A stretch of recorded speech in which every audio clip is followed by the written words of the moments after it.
O grande conflito. Capítulo 17. A esperança que infunde alegria. Uma das verdades mais solenes, e não obstante mais gloriosas, reveladas na Escritura Sagrada, é a da segunda vinda de Cristo para completar a grande obra da redenção. Ao povo de Deus, por tanto tempo a peregrinar em sua jornada na região e sombra da morte, é dada uma esperança preciosa e inspiradora de alegria na promessa do aparecimento daquele que é a ressurreição e a vida, a fim de levar de novo ao lar seus filhos exilados.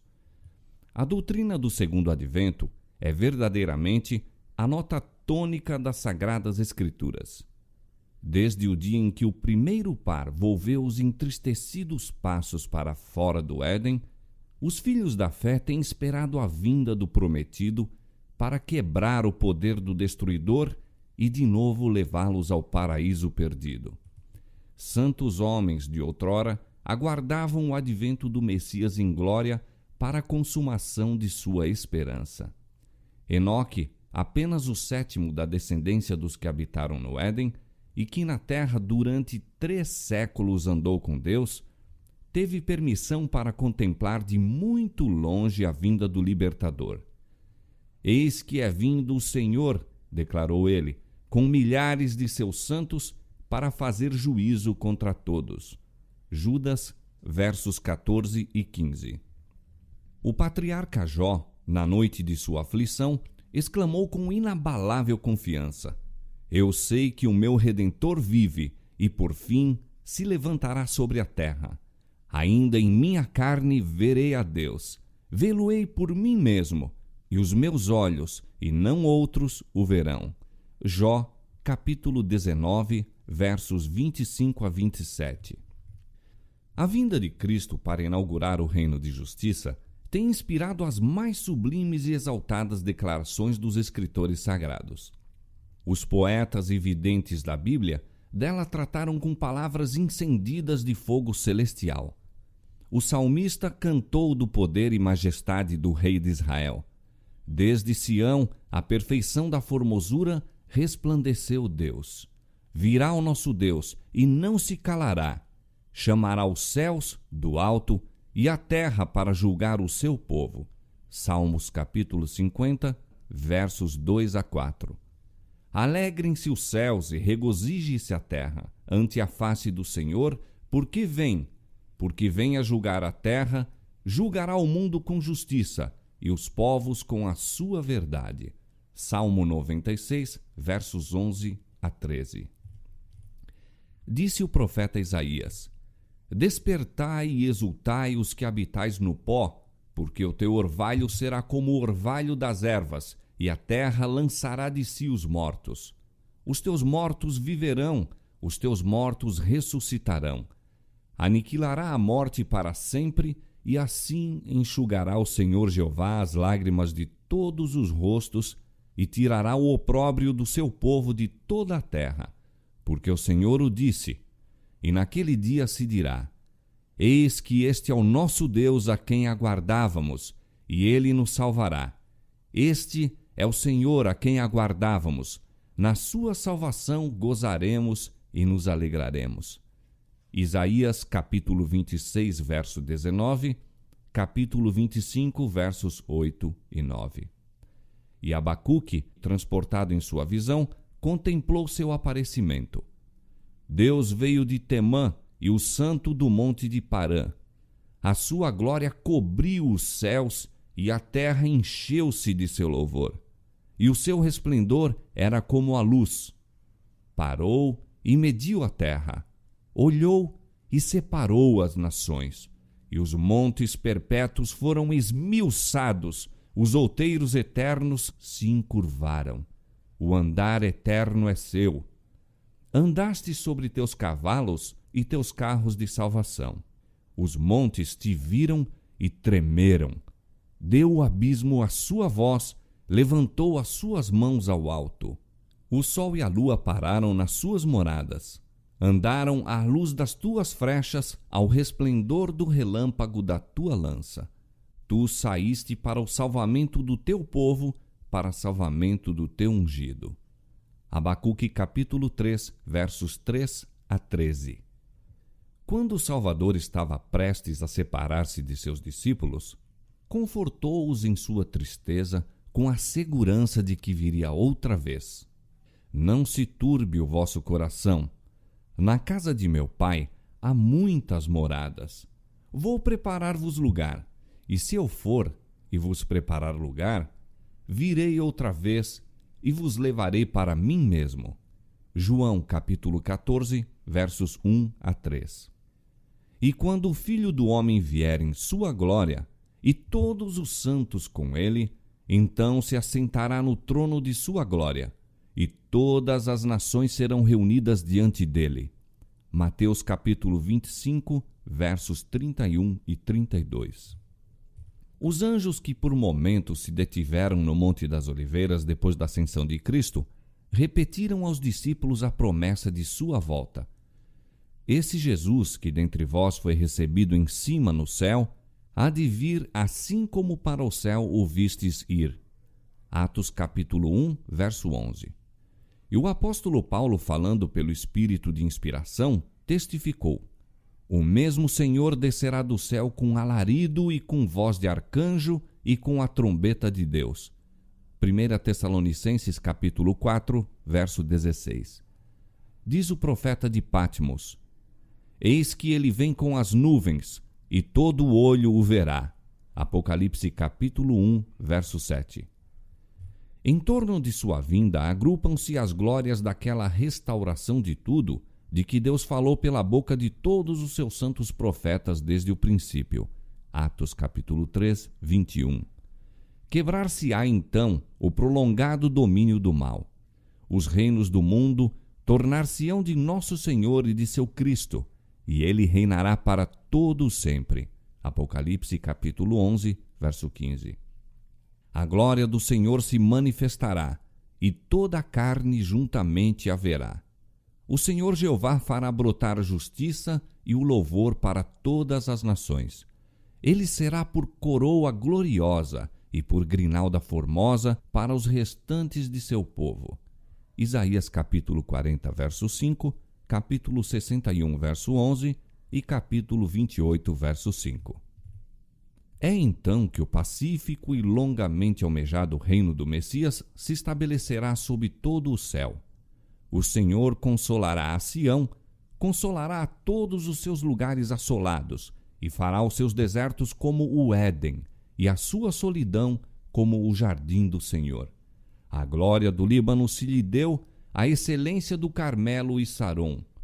Nunca mais te chamarão desamparada, nem a tua terra se denominará jamais assolada, mas chamar-te-ão meu deleite, e a tua terra Beulá.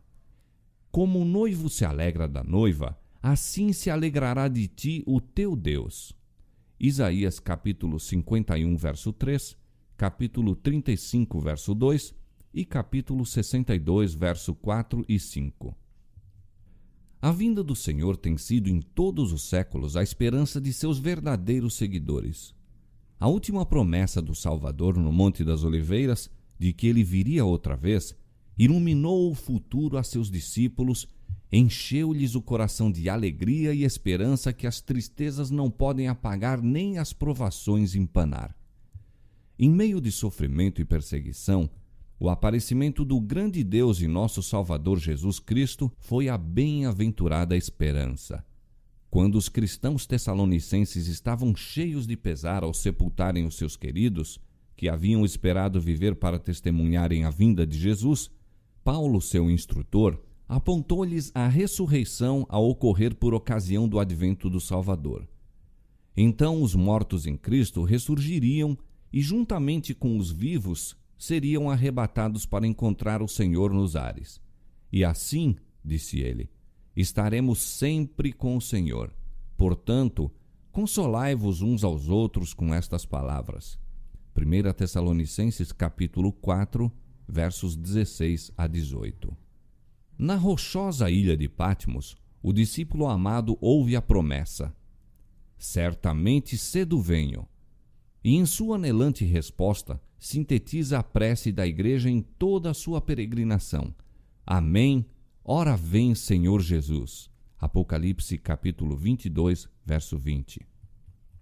Do calabouço, da tortura, da forca, onde santos e mártires testificaram da verdade, vem através dos séculos a voz de sua fé e esperança. Estando certos da ressurreição pessoal de Cristo e, por conseguinte, de sua própria, por ocasião da vinda de Jesus, diz um desses cristãos: desprezavam a morte e verificava-se estarem acima dela. Estavam dispostos a descer ao túmulo para que pudessem ressuscitar livres.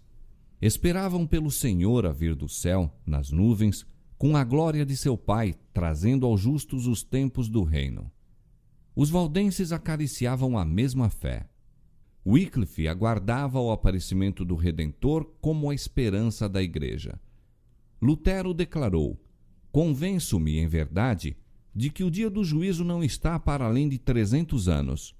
Deus não quer, não pode suportar por muito tempo mais este ímpio mundo. Aproxima-se o grande dia em que se subverterá o rei da abominação. Este velho mundo não está longe de seu fim, disse Melanchthon. Calvino manda aos cristãos não hesitarem, desejando ardentemente o dia da vinda de Cristo como o mais auspicioso de todos os acontecimentos, e declara que a família inteira dos fiéis conservará em vista aquele dia. Devemos ter fome de Cristo, devemos buscá-lo, contemplá-lo. Diz ele, até a aurora daquele grande dia em que o nosso Senhor amplamente manifestará a glória do seu reino. Não levou o nosso Senhor Jesus nossa carne para o céu? Disse Knox, o reformador escocês. E não voltará ele? Sabemos que voltará, e isso dentro em breve. Ridley e Latimer, que depuseram a vida pela verdade, esperaram pela fé a vinda do Senhor. Ridley escreveu: o mundo, creio eu, portanto o digo, chegará sem dúvida ao fim. De coração, clamemos como João, o servo de Deus, a Cristo nosso Salvador. Vem, Senhor Jesus, vem. Os pensamentos que se relacionam com a vinda do Senhor, disse Baxter, são dulcíssimos e muito gozosos para mim. É a obra da fé e do caráter de seus santos amar seu aparecimento e aguardar o cumprimento da bem-aventurada esperança. Se a morte é o último inimigo a ser destruído na ressurreição, podemos saber quão fervorosamente deveriam os crentes anelar a segunda vinda de Cristo e por ela orar, sendo então que tal vitória, ampla e final, será alcançada. Este é o dia que todos os crentes devem almejar, esperar e aguardar, como cumprimento de toda a obra de sua redenção e de todos os desejos e esforços de sua alma. Apressa ao Senhor este bem-aventurado dia. Esta foi a esperança da Igreja Apostólica, da Igreja no deserto e dos reformadores. A profecia não somente prediz a maneira e objetivo da vinda de Cristo, mas apresenta sinais pelos quais os homens podem saber quando a mesma está próxima. Disse Jesus: haverá sinais no sol, na lua e nas estrelas. Lucas capítulo 21, verso 25. O sol escurecerá, e a lua não dará sua luz, e as estrelas cairão do céu, e as forças que estão no céu serão abaladas. E então verão vir o Filho do Homem nas nuvens, com grande poder e glória. Marcos capítulo 13, versos 24 a 26. O profeta do Apocalipse assim descreve o primeiro dos sinais que precedem o segundo advento. Houve um grande tremor de terra, e o sol tornou-se negro como saco de cilício, e a lua tornou-se como sangue. Apocalipse capítulo 6, verso 12. Estes sinais foram testemunhados antes do início do século XIX. Em cumprimento desta profecia, ocorreu no ano 1755 o mais terrível terremoto que já se registrou. Posto que geralmente conhecido por terremoto de Lisboa, estendeu-se pela maior parte da Europa, África e América, foi sentido na Groenlândia, nas Índias Ocidentais, na Ilha da Madeira, na Noruega e Suécia, Grã-Bretanha e Irlanda. Abrangeu uma extensão de mais de 10 milhões de quilômetros quadrados. Na África, o choque foi quase tão violento como na Europa. Grande parte da Argélia foi destruída e a pequena distância de Marrocos foi tragada uma aldeia de 8 ou 10 mil habitantes. Uma vasta onda varreu a costa da Espanha e da África, submergindo cidades e causando grande destruição. Foi na Espanha e Portugal que o choque atingiu a maior violência. Disse que em Cádiz a ressaca alcançou a altura de 20 metros. Montanhas, algumas das maiores de Portugal, foram impetuosamente sacudidas como que até os fundamentos, e algumas delas se abriram nos cumes, os quais se partiram e rasgaram de modo maravilhoso, sendo delas arrojadas imensas massas para os vales adjacentes. Disse terem saído chamas dessas montanhas. Em Lisboa, um som como de trovão foi ouvido sob o solo e imediatamente depois, violento choque derribou a maior parte da cidade. No lapso de mais ou menos 6 minutos, pereceram 60 mil pessoas. O mar a princípio se retirou, deixando seca a barra. Voltou então, levantando-se 12 metros ou mais acima de seu nível comum. Entre outros acontecimentos extraordinários que se refere terem ocorrido em Lisboa durante a catástrofe, esteve o sossobro do novo cais construído inteiramente de mármore, com vultosa despesa. Grande número de pessoas ali se ajuntara em busca de segurança, sendo um local em que poderiam estar fora do alcance das ruínas que tombavam. Subitamente, porém, o cais afundou com todo o povo sobre ele e nenhum dos cadáveres jamais flutuou na superfície. O choque do terremoto foi instantaneamente seguido da queda de todas as igrejas e conventos, de quase todos os grandes edifícios públicos e de mais da 1/4 das casas. 2 horas depois, aproximadamente, irromperam incêndios em diferentes quarteirões e com tal violência se alastraram pelo espaço de quase 3 dias que a cidade ficou completamente desolada. O terremoto ocorreu num dia santo, em que as igrejas e conventos estavam repletos de gente, muito pouca da qual escapou. O terror do povo foi indescritível. Ninguém chorava. Estava além das lágrimas. Corriam para aqui e para acolá, em delírio, com horror e espanto, batendo no rosto e no peito, exclamando: "Misericórdia! É o fim do mundo!" Mães esqueciam-se de seus filhos e corriam para qualquer parte, carregando crucifixos. Infelizmente, muitos corriam para as igrejas em busca de proteção, mas debalde foi exposto o sacramento. Em vão as pobres criaturas abraçaram os altares. Imagens, padres e povo foram sepultados na ruína comum. Calculou-se que 90 mil pessoas perderam a vida naquele dia fatal. 25 anos mais tarde apareceu o sinal seguinte mencionado na profecia: o escurecimento do sol e da lua. O que tornou isto mais surpreendente foi o fato de que o tempo de seu acontecimento fora definidamente indicado. Na palestra do Salvador com seus discípulos no Monte das Oliveiras, depois de descrever o longo período de provação da Igreja, os 1260 anos da perseguição papal, relativamente aos quais prometera a ele ser abreviada a tribulação, mencionou Jesus certos acontecimentos que precederiam sua vinda e fixou o tempo em que o primeiro destes deveria ser testemunhado. Naqueles dias, depois daquela aflição, o sol se escurecerá e a lua não dará a sua luz. Marcos capítulo 13, verso 24. Os 1260 dias, ou anos, terminaram em 1798. Um quarto de século antes, a perseguição tinha cessado quase inteiramente. Em seguida a esta perseguição, segundo as palavras de Cristo, o sol deveria escurecer-se. a 19 de maio de 1780, cumpriu-se esta profecia.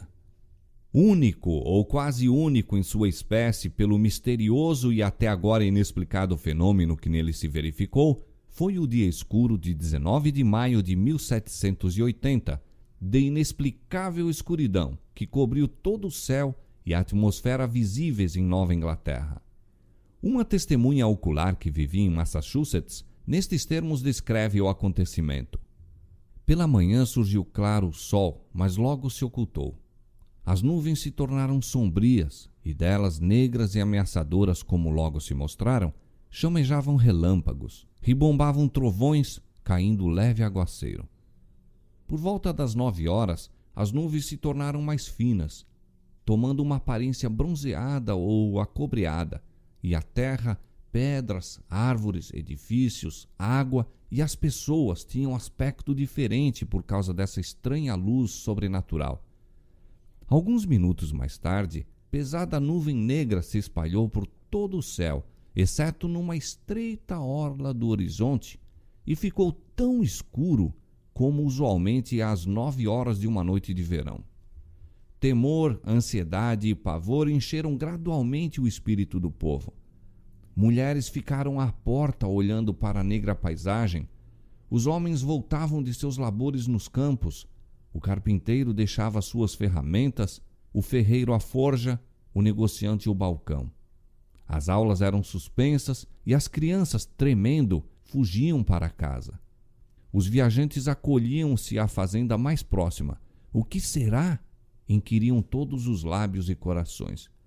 Dir-se-ia que um furacão estivesse prestes a precipitar-se sobre o país, ou fosse o dia da consumação de todas as coisas.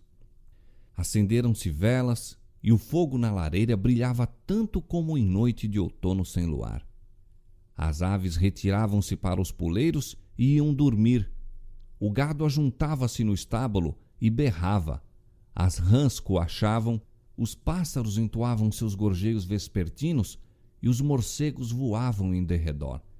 Mas os seres humanos sabiam que não era vinda a noite.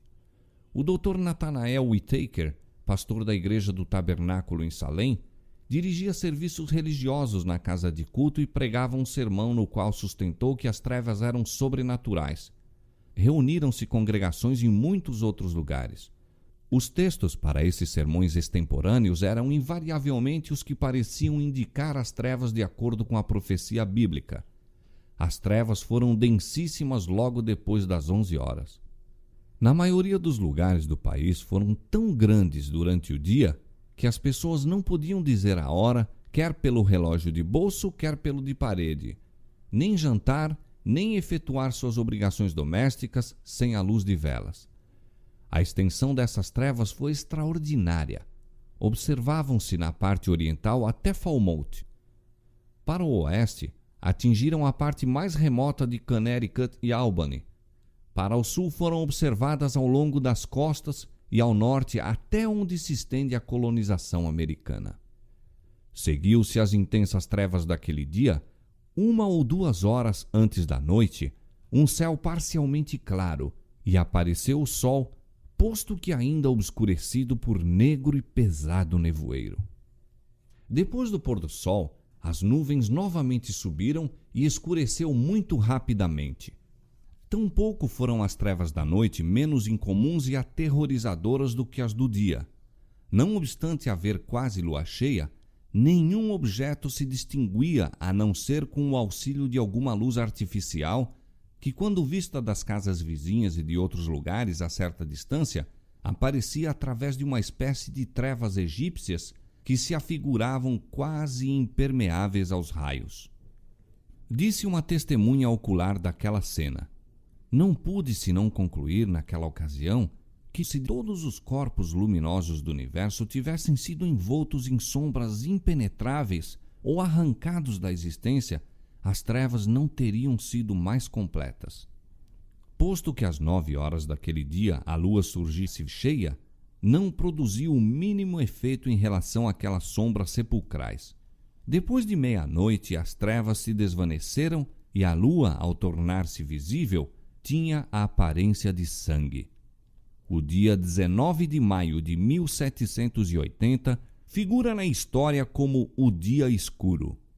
Desde o tempo de Moisés, nenhum período de trevas de igual densidade, extensão e duração já se registrou.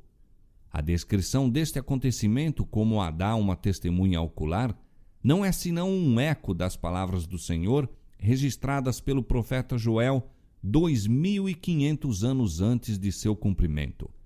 O sol se converterá em trevas e a lua em sangue antes que venha o grande e terrível dia do Senhor. Joel capítulo 2, verso 31.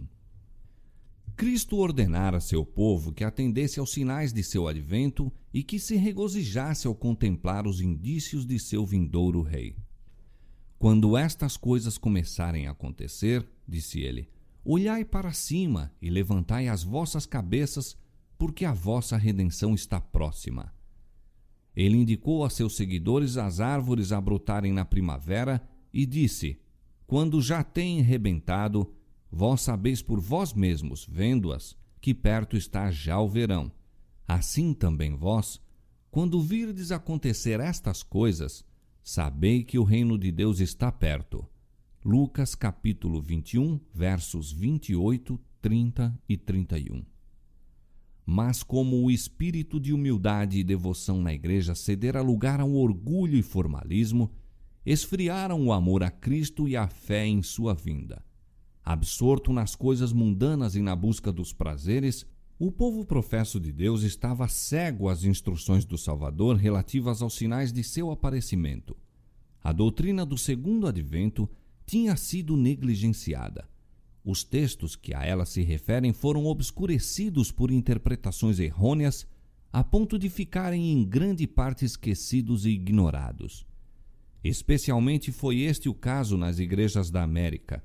A liberdade e conforto desfrutados por todas as classes da sociedade, o ambicioso desejo de haveres e luxo, de onde vem o absorvente empenho de adquirir dinheiro, a ansiosa procura de popularidade e poderio, que pareciam estar ao alcance de todos, levavam os homens a centralizar seus interesses e esperanças nas coisas desta vida, afastando ao futuro longínquo o dia solene em que passaria a presente ordem de coisas.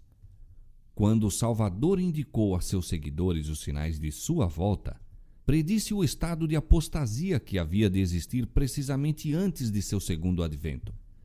Haveria, como nos dias de Noé, a atividade e a agitação das ocupações mundanas e da procura de prazeres, comprar, vender, plantar, edificar, casar, dar-se em casamento, com o olvido de Deus e da vida futura. Para os que viverem nesse tempo, a advertência de Cristo é: olhai por vós, não aconteça que os vossos corações se carreguem de glutonaria, de embriaguez e dos cuidados da vida, e venha sobre vós de improviso aquele dia. Vigiai, pois, em todo o tempo, orando, para que sejais havidos por dignos de evitar todas estas coisas que hão de acontecer e estar em pé diante do Filho do Homem. Lucas capítulo 21, versos 34 e 36. A condição da igreja neste tempo é indicada nas palavras do Salvador em Apocalipse. Tens nome de que vives e estás morto. E aos que se recusam despertar de seu cuidadoso sentimento de segurança, é dirigido este aviso solene: se não vigiares, virei a ti como um ladrão, e não saberás a que hora sobre ti virei. Apocalipse capítulo 3, verso 1 e 3. Era necessário que os homens fossem advertidos do perigo, que se despertassem a fim de preparar-se para os acontecimentos solenes ligados ao final do tempo da graça. Declara o profeta de Deus: o dia do Senhor é grande e muito terrível, e quem o poderá sofrer? Quem estará em pé quando aparecer aquele que é tão puro de olhos que não pode ver o mal e não pode contemplar a vexação? Joel capítulo 2, verso 11, Abacuque capítulo 1, verso 13. Para os que clamam: Deus meu, nós te conhecemos, e não obstante têm traspassado seu concerto e se apressaram após outros deuses, ocultando a iniquidade no coração e amando os caminhos da injustiça, Para esses o dia do Senhor são trevas e não luz, completa escuridade, sem nenhum resplendor. Amós capítulo 5, verso 20. E há de ser que naquele tempo, diz o Senhor, esquadrinharei a Jerusalém com lanternas e castigarei os homens que estão assentados sobre as suas fezes, que dizem no seu coração: o Senhor não faz bem nem mal. Sofonias capítulo 1, verso 12. Visitarei sobre o mundo a maldade e sobre os ímpios a sua iniquidade, e farei cessar a arrogância dos atrevidos e abaterei a soberba dos tiranos. Isaías capítulo 13, verso 11. Nem a sua prata nem o seu ouro os poderá livrar. Será saqueada a sua fazenda e assoladas as suas casas. Sofonias capítulo 1, versos 18 e 13. O profeta Jeremias, prevendo esse tempo terrível, exclamou: estou ferido no meu coração. Não posso calar, porque tu, ó minha alma, ouviste o som da trombeta e o alarido da guerra. Quebranto sobre quebranto se apregoa. Jeremias capítulo 4, verso 19 e 20. Aquele dia é um dia de indignação, dia de angústia e de ânsia, dia de alvoroço e desolação, dia de trevas e de escuridão, dia de nuvens e de densas trevas, dia de trombeta e de alarido. Sofonias capítulo 1, versos 15 e 16. Eis que o dia do Senhor vem, para pôr a terra em assolação e destruir os pecadores dela. Isaías capítulo 13, verso 9. Ante a perspectiva desse grande dia, a palavra de Deus, com expressões as mais solenes e impressivas, apela para seu povo a fim de que desperte da letargia espiritual e busque sua face com arrependimento e humilhação. Tocai a buzina em Sião e clamai em alta voz no monte da minha santidade.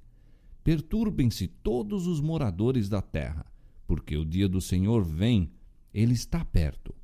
Santificai um jejum, proclamai um dia de proibição. Congregai o povo, santificai a congregação, ajuntai os anciãos, congregai os filhinhos. Saia o noivo da sua recâmara e a noiva do seu tálamo. Chorem os sacerdotes, ministros do Senhor, entre o alpendre e o altar. Convertei-vos a mim de todo o vosso coração, e isso com jejuns e com choro e com pranto. E rasgai o vosso coração, e não os vossos vestidos, e convertei-vos ao Senhor vosso Deus, porque ele é misericordioso, compassivo e tardio em irar-se, e grande em beneficência. Joel capítulo 2, verso 1, versos 15 a 17, verso 12 e 13. A fim de preparar um povo para estar em pé no dia de Deus, deveria realizar-se uma grande obra de reforma.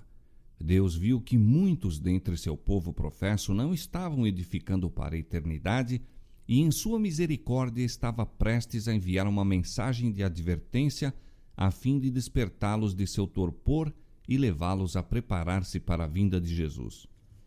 Esta advertência temo-la em Apocalipse 14.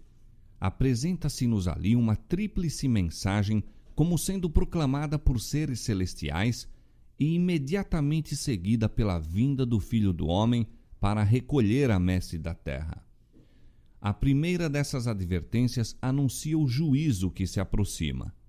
O profeta contempla um anjo voando pelo meio do céu, tendo o evangelho eterno para o proclamar aos que habitam sobre a terra e a toda a nação e tribo e língua e povo, dizendo com grande voz: temei a Deus e dai-lhe glória, porque vinda é a hora do seu juízo, e adorai aquele que fez o céu e a terra e o mar e as fontes das águas.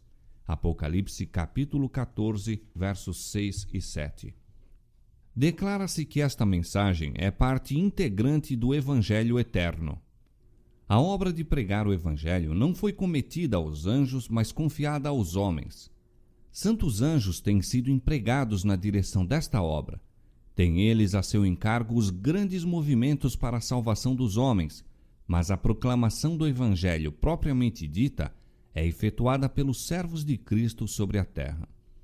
Homens fiéis, que eram obedientes aos impulsos do Espírito de Deus e aos ensinos de sua palavra, deveriam proclamar esta advertência ao mundo.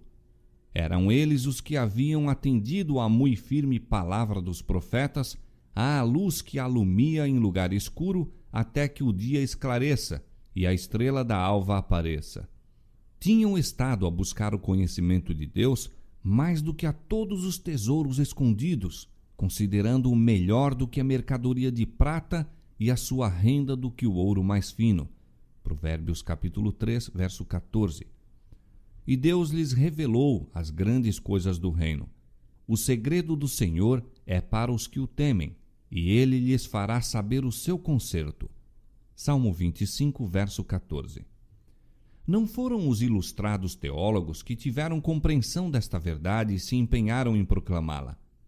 Houvessem eles sido atalaias fiéis, pesquisando as Escrituras com diligência e oração, e teriam conhecido o tempo da noite. As profecias ter-lhes-iam patenteado os acontecimentos prestes a ocorrer. Eles, porém, não assumiram tal atitude, e a mensagem foi confiada a homens mais humildes.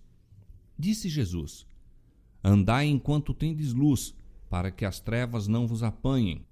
João capítulo 12, verso 35. Os que se desviam da luz que Deus lhes deu, ou negligenciam buscá-la quando está ao seu alcance, são deixados em trevas. Declara, porém, o Salvador: Aquele que me segue não andará em trevas, mas terá a luz da vida. João capítulo 8, verso 12. Quem quer que esteja com singeleza de propósito, procurando fazer a vontade de Deus, atendendo fervorosamente à luz já dada, receberá maior luz. Será enviada àquela alma alguma estrela de fulgor celestial para guiá-la em toda a verdade. No tempo do primeiro advento de Cristo, os sacerdotes e escribas da santa cidade a quem foram confiados os oráculos de Deus poderiam ter discernido os sinais dos tempos e proclamado a vinda do prometido. A profecia de Miqueias designou o lugar de seu nascimento. Miqueias capítulo 5, verso 2. Daniel especificou o tempo em que viria. Daniel capítulo 9, 25. Deus confiou estas profecias aos dirigentes judeus. Estariam sem desculpas se não soubessem nem declarassem ao povo que a vinda do Messias estava às portas. Sua ignorância era o resultado da pecaminosa negligência. Os judeus estavam edificando túmulos aos profetas assassinados, enquanto pela deferência com que tratavam os grandes homens da terra prestavam homenagem aos servos de Satanás. Absortos em suas ambiciosas lutas para conseguir posição e poderio entre os homens, perderam de vista as honras divinas que lhes eram oferecidas pelo Rei do Céu. Com profundo e reverente interesse deveriam encontrar-se a estudar o lugar, o tempo, as circunstâncias do grande acontecimento da história universal, a vinda do Filho de Deus para cumprir a redenção do homem. Todo o povo deveria ter estado a vigiar e esperar para que pudessem achar-se entre os primeiros a dar as boas-vindas ao Redentor do mundo. Mas ai, em Belém, 2 fatigados viajores, procedentes das colinas de Nazaré, percorrem em toda a extensão a estreita rua até a extremidade oriental da cidade, procurando debalde um lugar de repouso e abrigo para a noite. Porta alguma se achava aberta para os receber. Sob miserável telheiro preparado para o gado, encontraram finalmente refúgio, e ali nasce o Salvador do mundo. Anjos celestiais tinham visto a glória de que o Filho de Deus participava com o Pai antes que o mundo existisse e com profundo interesse haviam aguardado o seu aparecimento na terra como uma ocorrência repleta das maiores alegrias para todo o povo. Foram designados anjos para levar as alegres novas aos que estavam preparados para recebê-las e que alegremente as tornariam conhecidas aos habitantes da terra. Cristo se abatera para tomar sobre si a natureza do homem. Deveria ele suportar um peso infinito de misérias ao fazer de sua alma oferta pelo pecado. Todavia, desejavam os anjos que, mesmo em sua humilhação, o Filho do Altíssimo pudesse aparecer diante dos homens com uma dignidade e glória condizentes com seu caráter. Congregar-se-iam os grandes homens da terra na capital de Israel para saudar a sua vinda? Apresentá-lo-iam legiões de anjos à multidão expectante? Um anjo visita a terra a fim de ver quais os que se achavam preparados para receber Jesus. Não pode, porém, distinguir sinal algum de expectação. Não houve voz alguma de louvor e triunfo, anunciando que o tempo da vinda do Messias está às portas. O anjo paira por algum tempo sobre a cidade escolhida e o templo onde a presença divina tinha sido manifestada durante séculos. Mas, mesmo ali, há idêntica indiferença. Os sacerdotes, em sua pompa e orgulho, estão oferecendo profanos sacrifícios no templo. Os fariseus estão em altas vozes discursando ao povo ou fazendo jactanciosas orações nas esquinas das ruas. Nos palácios dos reis, nas assembleias dos filósofos, nas escolas dos rabis, todos, de igual maneira, se acham inconscientes do maravilhoso fato que encheu todo o céu de alegria e louvor. O fato de que o Redentor dos homens está prestes a aparecer na terra. Evidência alguma há de que Cristo seja esperado, e nenhuns preparativos para o príncipe da vida. Com espanto, está o mensageiro celestial prestes a voltar para o céu com a desonrosa notícia quando descobre alguns pastores que à noite vigiam seus rebanhos e, mirando o céu bordado de estrelas, meditam na profecia do Messias a vir à terra, anelando o advento do Redentor do mundo. Ali se encontra um grupo que está preparado para receber a mensagem celestial. E subitamente o anjo do Senhor aparece anunciando as boas novas de grande alegria. A glória celestial inunda a planície toda. Aparece uma incontável multidão de anjos e, como se fora demasiado grande alegria para um só mensageiro trazê-la do céu, uma multidão de vozes irrompe em antífonas que todas as nações dos salvos um dia entoarão. Glória a Deus nas alturas, paz na terra, boa vontade para com os homens. Lucas capítulo 2, verso 14. Oh, que lição encerra a maravilhosa história de Belém! Quanto ela reprova nossa incredulidade, nosso orgulho e amor próprio. Quanto nos adverte a nos precavermos para que não aconteça que pela nossa criminosa indiferença deixemos também de discernir os sinais dos tempos e, portanto, não conheçamos o dia de nossa visitação. Não foi somente nas colinas da Judéia, nem apenas entre os humildes pastores que os anjos encontraram os que se achavam vigilantes pela vinda do Messias. Na terra dos gentios, havia também os que por ele esperavam. Eram homens sábios, ricos e nobres filósofos do Oriente. Investigadores da natureza, haviam os magos visto a Deus em sua obra.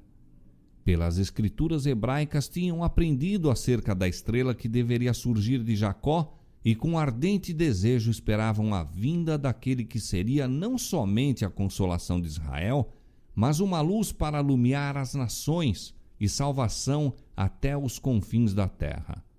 Lucas capítulo 2, versos 25 e 32, Atos capítulo 13, verso 47. Buscavam a luz, e luz procedente do trono de Deus iluminou-lhes o caminho para os pés. Enquanto os sacerdotes e rabis de Jerusalém, os pretensos depositários e expositores da verdade, se encontravam envoltos em trevas, a estrela enviada pelo céu guiou os estrangeiros gentios ao lugar do nascimento do recém-nascido rei. É para os que o esperam que Cristo deve aparecer a segunda vez sem pecado para a salvação. Hebreus capítulo 9, verso 28. Semelhante às novas do nascimento do Salvador, a mensagem do segundo advento não foi confiada aos dirigentes religiosos do povo. Eles não haviam preservado sua união com Deus, recusando a luz do céu. Não eram, portanto, do número descrito pelo apóstolo Paulo. Mas vós, irmãos, Já não estais em trevas, para que aquele dia vos surpreenda como um ladrão, porque todos vós sois filhos da luz e filhos do dia. Nós não somos da noite nem das trevas. 1 Tessalonicenses capítulo 5, versos 4 e 5. Os atalaias sobre os muros de Sião deveriam ter sido os primeiros a aprender as novas do advento do Salvador, os primeiros a alçar a voz para proclamar achar-se ele perto, os primeiros a advertir o povo a fim de que se preparasse para a sua vinda. Entregavam-se, porém, ao comodismo, sonhando em paz e segurança, enquanto o povo dormia em seus pecados. Jesus viu a sua igreja semelhando a figueira estéril, coberta de pretensiosas folhas e, no entanto, destituída do precioso fruto. Notava-se alardeada observância das formas da religião, enquanto faltava o espírito da verdadeira humildade, arrependimento e fé, o que unicamente poderia tornar aceitável o culto a Deus. Em vez das graças do Espírito, havia manifesto orgulho, formalismo, vanglória, egoísmo, opressão. Uma igreja apostatada fechava os olhos aos sinais dos tempos. Deus não a abandonou, nem permitiu que sua fidelidade lhe faltasse. Dele, porém, afastara-se e separara-se de seu amor. Recusando-se ela a satisfazer as condições, suas promessas não foram para com ela cumpridas. Esse é o resultado certo de não apreciar nem aproveitar a luz e privilégios que Deus confere. A menos que a igreja siga o caminho que lhe abre a providência, aceitando todo o raio de luz, cumprindo todo o dever que lhe seja revelado, a religião fatalmente degenerará em formalismo e desaparecerá o espírito da piedade vital. Esta verdade tem sido repetidas vezes ilustrada na história da igreja. Deus requer de seu povo obras de fé e obediência correspondentes às bênçãos e privilégios conferidos. A obediência exige sacrifício e implica uma cruz. E este é o motivo por que tantos dentre os professos seguidores de Cristo se recusam a receber a luz do céu e, como aconteceu com os judeus de outrora, não conhecem o tempo de sua visitação. Por causa de seu orgulho e incredulidade, o Senhor os passa por alto e revela sua verdade aos que, à semelhança dos pastores de Belém e dos magos do Oriente, têm prestado atenção a toda a luz que receberam.